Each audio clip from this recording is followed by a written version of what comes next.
પ્રકરણ 3 ભારતમાં રાષ્ટ્રવાદ. રાષ્ટ્રવાદ ઉત્પન્ન કરતા પરિબળો. સારાંશ. રાષ્ટ્રવાદ એટલે પોતાના રાષ્ટ્ર પ્રત્યે એકાત્મતા અને ગૌરવની ભાવના. જરૂર પડે પોતાના રાષ્ટ્ર પ્રત્યે તન મન ધન ન્યોછાવર કરવા તૈયાર રહેવાની ભાવના. આધુનિક રાષ્ટ્રવાદનો સૌપ્રથમ ઉદ્ભવ યુરોપમાં થયો હોવાથી નવજાગૃતિ, ધર્મ સુધારણા, અમેરિકા અને ફ્રાન્સની ક્રાંતિઓ, ઇટલી અને જર્મનીનું એકીકરણ વગેરે પરિબળોએ યુરોપમાં રાષ્ટ્રવાદનો ફેલાવો કરવામાં મહત્વની ભૂમિકા ભજવેલી છે. બ્રિટિશરોના સંપર્કના પરિણામે ભારતીયોના રાજકીય, સામાજિક, ધાર્મિક અને આર્થિક દૃષ્ટિકોણમાં ફેરફાર થયા. સૈદ્ધાંતિક સમજ. 1. રાજકીય. અંગ્રેજોના શાસન પહેલા આપણા દેશમાં રાજકીય એકતાનો અભાવ હોવાથી ભારત નાના મોટા રજવાડામાં વહેંચાયેલું હતું. આમ અંગ્રેજોએ ભારતના ઘણા રાજવીઓને હરાવીને મોટા ભાગના ભારત ઉપર પ્રત્યક્ષ કે પરોક્ષ રીતે અંકુશ સ્થાપ્યો અને એક સરખું વહીવટી તંત્ર અમલમાં મૂક્યો. 2. આર્થિક. અંગ્રેજો ભારતમાંથી કાચો માલ ઇંગ્લેન્ડ લઈ જતા અને ત્યાં ઉત્પાદિત કરેલો તૈયાર માલ ભારતના બજારોમાં વેચતા. ઇંગ્લેન્ડ તરફથી ભારત આવતા માલ પર નજીવી જકાત લેવાતી, જ્યારે હિન્દમાં ઉત્પન્ન થતા તૈયાર માલ ઉપર વધુ જકાત લેવાતી. પરિણામે ભારતમાં ઉત્પન્ન થયેલો માલ મોંઘો પડતો. આમ આ હરીફાઈમાં ભારતના હસ્ત ઉદ્યોગ ટકી શક્યા નહીં.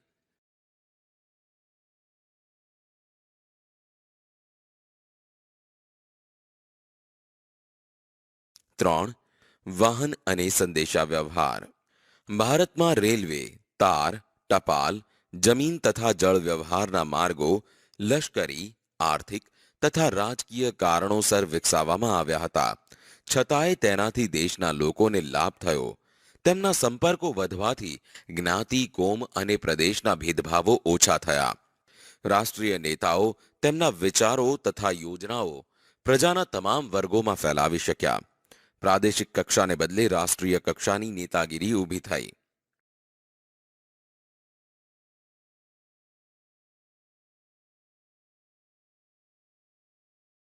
4. શિક્ષણ અને સાહિત્ય. ભારતીય રાષ્ટ્રવાદના ઉદયમાં અંગ્રેજી કેળવણીનો પણ મોટો ફાળો રહ્યો. વિશ્વનું ઘણું બધું સાહિત્ય અંગ્રેજીમાં હોવાથી આપણા દેશના લોકો અંગ્રેજી ભાષા શીખ્યા. આ કારણે અમેરિકન સ્વાતંત્ર્ય સંગ્રામમાંથી લોકશાહીની તથા ફ્રાન્સની ક્રાંતિમાંથી સ્વતંત્રતા, સમાનતા અને બંધુત્વની ભાવનાની પ્રેરણા મળી. દેશની પ્રાદેશિક ભાષાઓમાં નવલકથાઓ, નાટકો, વાર્તાઓ, કાવ્યો અને ગીતો વગેરે લખાયા, જેણે રાષ્ટ્રભક્તિનો સંદેશ આપ્યો.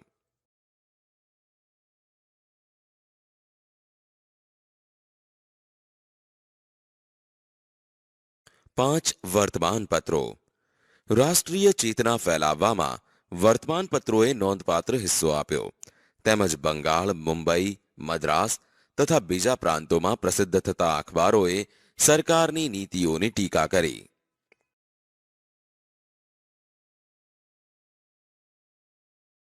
6. ભારતનો ભવ્ય વારસો. પાશ્ચાત્ય પુરાતત્વવિદ એટલે કે એલેક્ઝાન્ડર કનિંગહામ તથા તેના મદદનીશોએ ભારતના અનેક પ્રાચીન સ્થળોએ ખોદકામ કર્યા. ભગવાનલાલ ઇન્દ્રજી જેવા ભારતીય પુરાતત્વવિદોએ પણ અનેક પુરાણા અવશેષો શોધી ભારતીયોને દેશની સંસ્કૃતિની ભવ્યતાનો ખ્યાલ આપ્યો. હિન્દી રાષ્ટ્રીય મહાસભાની સ્થાપના.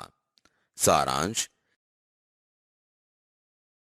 હિન્દી રાષ્ટ્રીય મહાસભાની સ્થાપનામાં જુદા જુદા પરિબળો તથા કેટલીક પ્રાદેશિક સંસ્થાઓ જેમ કે Bengal British Indian society, Kolkata, Madras native Sabha, Chennai Indian association, Kolkata, Bombay association, Mumbai, Sarvajanik Sabha, Pune વગેરેનો પણ ફાળો હતો.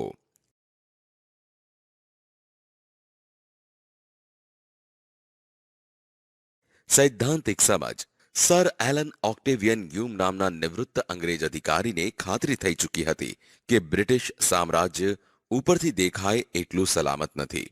આમ 1857ના સ્વાતંત્ર્ય સંગ્રામની ઘટના ફરીથી ન બને તે માટે બંધારણીય સંસ્થા સ્થાપવાનો વિચાર તત્કાલીન વાઇસરોય ડફરીનને સમજાવી કરવામાં આવ્યો.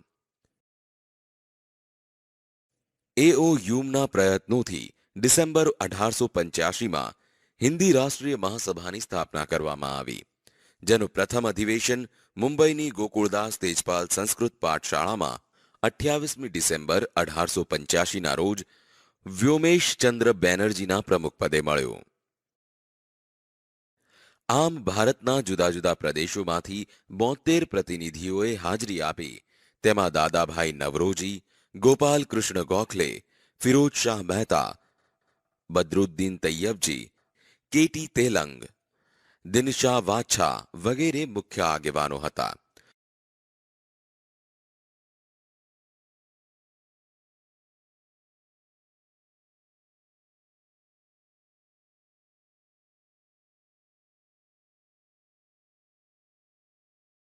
બીજું અધિવેશન 1886માં દાદાભાઈ નવરોજીના પ્રમુખપદે મળ્યો, જેની સભ્ય સંખ્યા 432 હતી.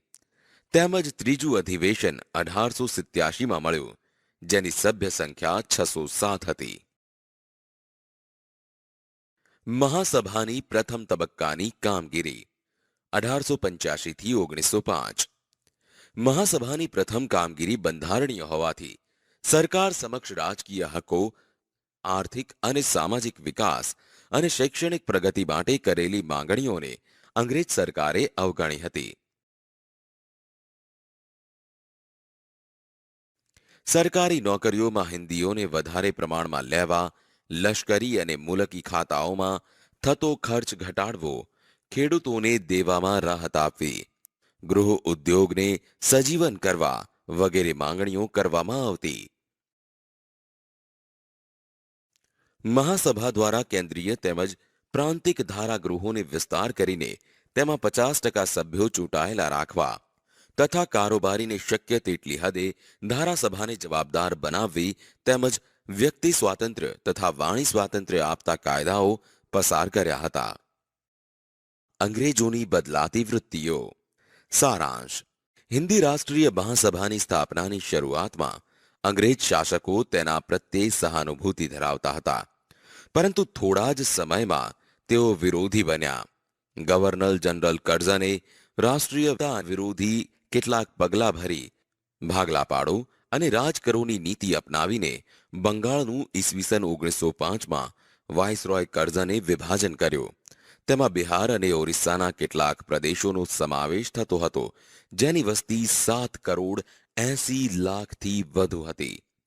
વાઇસરોય કર્ઝન મુસ્લિમ બહુમતીને અલગ કરી હિન્દુ મુસ્લિમ વચ્ચે કોમવાદ ઊભો કરીને વધતી જતી રાજકીય જાગૃતિને નબળી પાડવા માંગતા હતા, જેનો ઈરાદો રાષ્ટ્રીય નેતાઓ સમજી ગયા અને તેઓએ આ યોજનાનો ઉગ્ર વિરોધ કર્યો.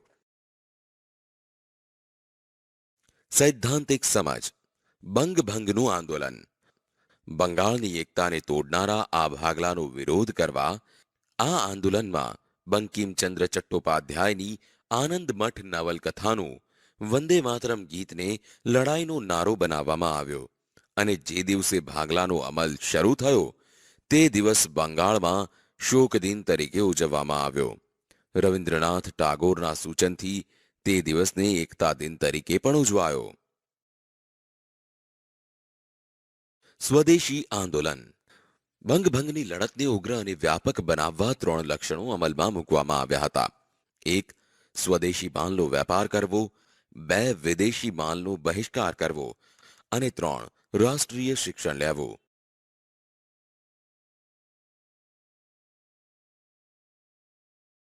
આ ઉદ્દેશોને હાંસલ કરવા બંગાળના લોકોએ એક લડત સમિતિની રચના કરી, જેમાં સુરેન્દ્રનાથ બેનર્જી, બિપિનચંદ્ર પાલ અને અરવિંદ ઘોષ જેવા કોંગ્રેસના આગળ પડતા નેતા હતા.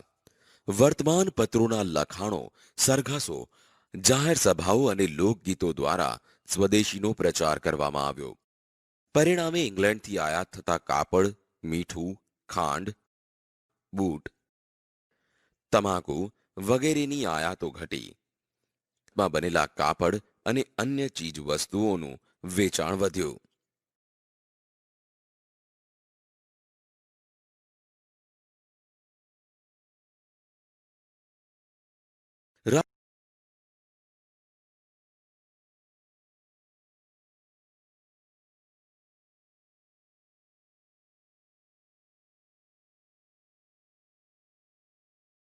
જહાલવાદનો ઉદય. સારાંશ: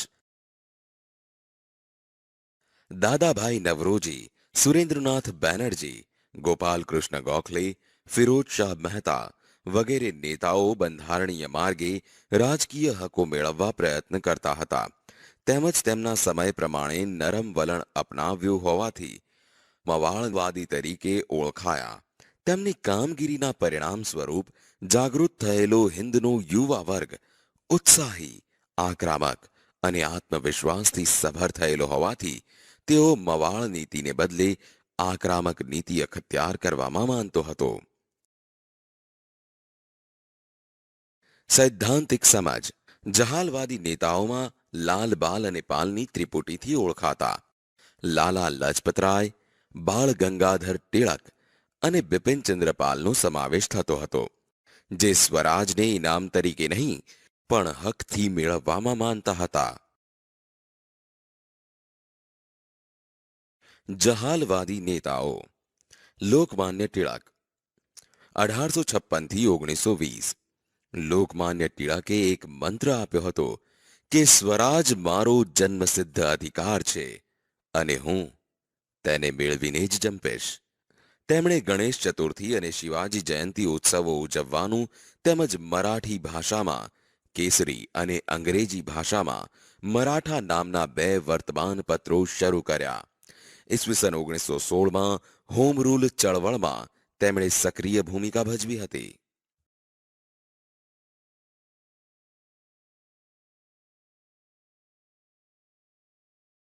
લાલા લજપતરાય 1856 થી 1928.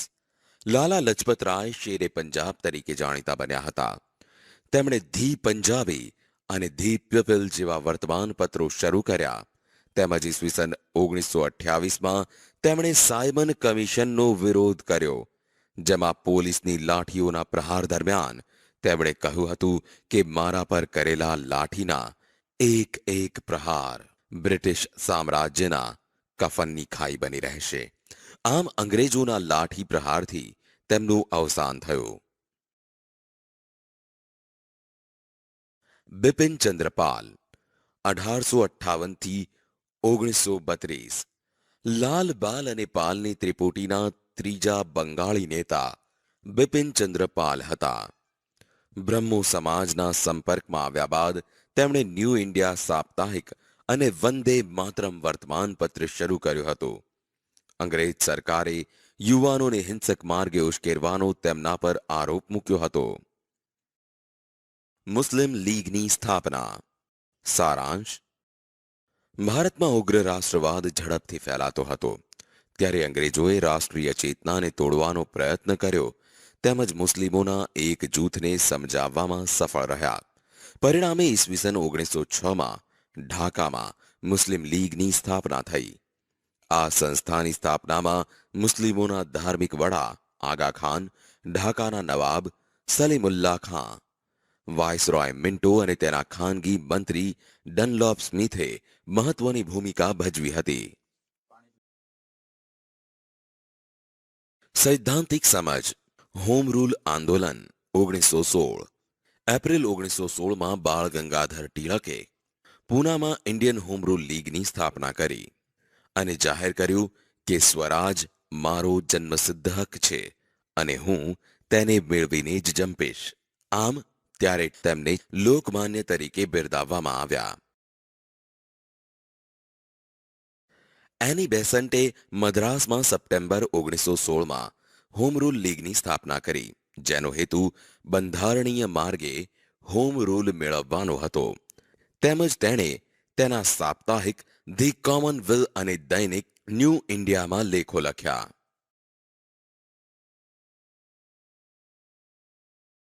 એની બેસન્ટે બ્રિટિશ સરકારને હિન્દને જવાબદાર રાજ્યતંત્ર અને ગૃહ સ્વરાજ વહેલી તકે આપવાનો અનુરોધ કર્યો, જેમાં કોંગ્રેસ અને મુસ્લિમ લીગે હોમ રૂલ આંદોલનને ટેકો આપ્યો, જેને કારણે મદ્રાસ સરકારે તેની ધરપકડ કરી અને ઉટાકામંડમાં નજરકેદ રાખ્યા. એની બેસન્ટને મુક્ત કરાવવા દેશમાં સભાઓ અને સરઘસો દ્વારા ઠેર ઠેર વિરોધ વ્યક્ત કરવામાં આવ્યો અને અંતમાં તેમને છોડી દેવામાં આવ્યા. તેમને ડિસેમ્બર 1917માં કોલકાતા મુકામે ભરાયેલા કોંગ્રેસના અધિવેશનમાં સૌ પ્રથમ મહિલા પ્રમુખ તરીકે પસંદ કરવામાં આવ્યા હતા. લખનૌ કરાર. ઈસવીસન 1915માં કોંગ્રેસ અને મુસ્લિમ લીગે એક સાથે મુંબઈમાં અધિવેશન ભર્યું. એક વર્ષ પછી કોંગ્રેસ અને મુસ્લિમ લીગે તેમના વાર્ષિક અધિવેશન એક સાથે લખનૌમાં રાખ્યા, જેમાં લોકમાન્ય ટિળકે હાજરી આપી. ઈસવીસન 1907માં સુરત કોંગ્રેસ અધિવેશનમાં મવાળવાદી તથા જહાલવાદી જૂથ અલગ પડ્યા, જે હવે એક થઈ ગયા હતા. કોંગ્રેસ અને મુસ્લિમ લીગના નેતાઓએ ઈસવીસન 1916માં લખનૌ મુકામે સમજૂતી કરીને કરાર કર્યા, જે કરાર લખનૌ કરાર તરીકે જાણીતો થયો. સુભાષચંદ્ર બોઝ અને આઝાદ હિન્દ ફૌજ. સારાંશ. સુભાષચંદ્ર બોઝનો જન્મ 23મી જાન્યુઆરી 1897ના રોજ ઓડિશાના કટક મુકામે થયો હતો. તેમની માતાનું નામ પ્રભાવતી અને પિતાનું નામ જાનકીનાથ બોઝ હતું. બાળપણથી જ તેઓ તીવ્ર બુદ્ધિ પ્રતિભા ધરાવતા હોવાથી ઈસવીસન 1920માં લંડનમાં આઈસીએસની પરીક્ષામાં ચોથા નંબરે પાસ થયા. ભારતમાં આવ્યા પછી હિન્દી રાષ્ટ્રીય મહાસભામાં જોડાયા અને સ્વાતંત્ર્ય ચળવળોમાં ભાગ લીધો, જેમાં 11 વખત રાજકીય કેદી તરીકે પકડાયા. ત્યારબાદ ઈસવીસન 1938માં હરિપુરા કોંગ્રેસ અધિવેશનમાં સુભાષચંદ્ર બોઝ કોંગ્રેસના પ્રમુખ બન્યા, તેમજ ઈસવીસન 1939માં ત્રિપુરામાં મળેલા કોંગ્રેસ અધિવેશનમાં બીજી વાર પ્રમુખ બન્યા, પરંતુ કેટલાક મતભેદોને કારણે તેમણે પ્રમુખ પદેથી રાજીનામું આપ્યું.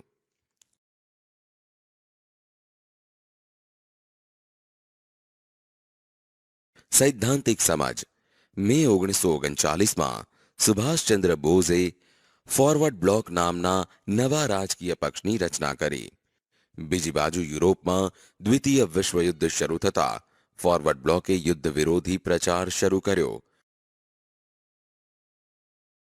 સુભાષચંદ્ર અને તેમના સાથીઓને સરકારે જેલમાં પૂર્યા, જેથી સુભાષચંદ્ર બોઝ ઉપવાસ પર ઉતર્યા, પરંતુ તેમની તબિયત લથડતા સરકારે જેલમાંથી મુક્ત કર્યા અને તેમના જ મકાનમાં નજરકેદ રાખ્યા.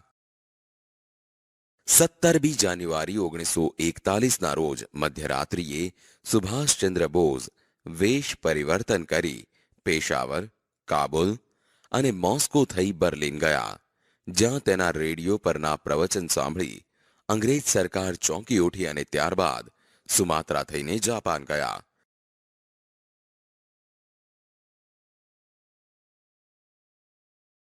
જર્મની તથા જાપાન અંગ્રેજોના દુશ્મન દેશો હોવાથી આ સંજોગોનો લાભ લઈ સુભાષચંદ્ર બોઝે જર્મનીના વડા હિટલર તથા જાપાનના વડાપ્રધાન ટોજો સાથે પણ વાતચીત ચલાવેલી હતી. આઝાદ હિન્દ ફૌજના સુકાની પદે. બ્રિટિશ લશ્કરના ભારતીય અમલદાર કેપ્ટન મોહનસિંગે જાપાનને શરણે ગયેલા ભારતીય સૈનિકોમાંથી આઝાદ હિન્દ ફૌજની રચના કરી, પરંતુ જાપાન સરકાર તથા રાસબિહારી બોઝ વચ્ચે મતભેદ થતા તેમણે રાજીનામું આપવાની ફરજ પડી.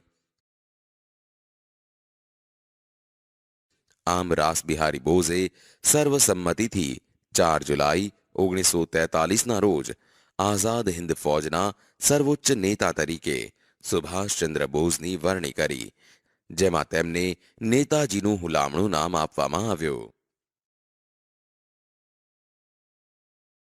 નેતાજીએ ફૌજને ચલો દિલ્હીનું સૂત્ર આપ્યો, તેમજ ભારતને જય હિન્દનો મંત્ર આપ્યો. તેમણે દક્ષિણ પૂર્વ એશિયાના દેશોનો પ્રવાસ કરીને ત્યાંના ભારતીયો પાસે માતૃભૂમિની સ્વતંત્રતા માટે તેમના સર્વસ્વનું બલિદાન આપવાની માંગણી કરી, જેમાં તેમણે तुम मुझे खून दो मैं तुम्हें आजादी दूंगा ના સૂત્ર દ્વારા આઝાદી માટે આહવાન કર્યું. કામચલાઉ સરકાર. ઓક્ટોબર 1943માં સુભાષચંદ્ર બોઝે સિંગાપુરમાં કામચલાઉ સરકારની સ્થાપના કરી, જેમાં તેમણે પોતે લશ્કરના સર્વોચ્ચ વડા તરીકેનો હોદ્દો સંભાળ્યો અને ઇંગ્લેન્ડ અને અમેરિકા સામે યુદ્ધ જાહેર કર્યું. આઝાદ હિંદ ફૌજની કામગીરી. સુભાષચંદ્ર બોઝ આઝાદ હિંદની કામચલાઉ સરકારના વડા બન્યા પછી આઝાદ હિંદ ફૌજનું પુનઃ આયોજન કર્યું.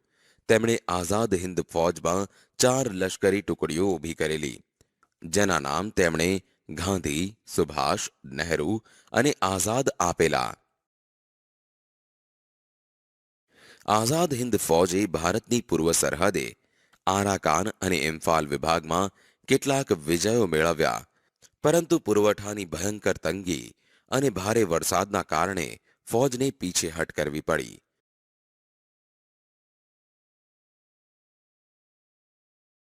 જાપાન ઉપર અમેરિકા દ્વારા અણુબોમ્બ ફેંકાતા યુદ્ધની પરિસ્થિતિ બદલાઈ અને હિંદ ફૌજનું અસ્તિત્વ નાશ પામ્યું, જેમાં 4000 સૈનિકોની ખુવારી થઈ અને 25000 સૈનિકો કેદ પકડાયા.